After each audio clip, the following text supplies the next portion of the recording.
Well, now it's time to go on another Tennessee Valley adventure. Tonight, the crew takes to the skies on a canopy tour near the Ocoee. Take a look. We're at Wild Water Canopy Tours. And we're gonna go ziplining today. Woo!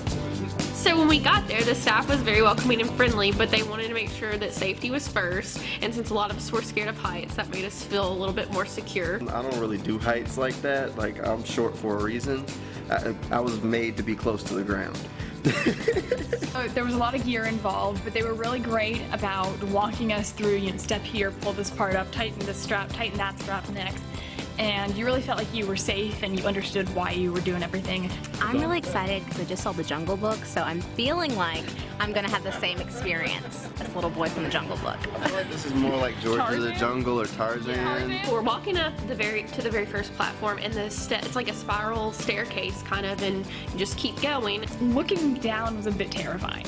I don't mind being up high, but looking down you realize how high up you are.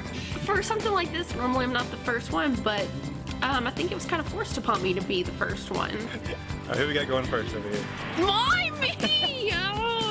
I was glad she went first because I wasn't going first. Somebody else was going to have to jump off. Step right here? Okay. She didn't look prepared at all for it. I'm not ready for this. And just went flying immediately as soon as she jumped off.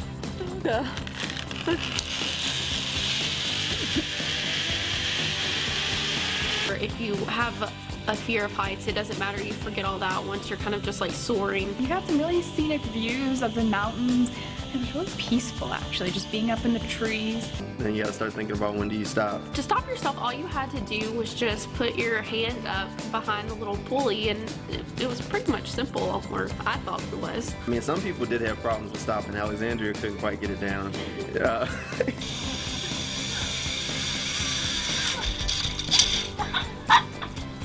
I would have guessed that would have happened to her more than anybody else. Even with the fear of heights, I'd do it again. I think ziplining is amazing. It's as close as you can kind of get to flying. A lot of people would drive hours to see that view, but we have it right here in our backyard, which I think a lot of people forget about. This beautiful view makes the butterflies in my stomach worth it. Nice. Look at that. Thank you. Yay! That looks like they had a blast doing that. I wish I could have gone on that one. Such a pretty day. Probably wasn't as hot. No, yeah, but you know what I'm going to tell you? Moving, I don't know how fast you go on one of those zip lines, but the breeze would probably help. And you're on the mountain, this. so it does it's help. a little bit cooler up there. So yeah, we all need to go zip lining, everybody. It's hot this weekend. Go zip lining. Yeah, zip lining, and they were in Ocoee, a couple weeks ago. So after today's 100-degree reading, you need to do something to stay cool. I wanted to show you a little.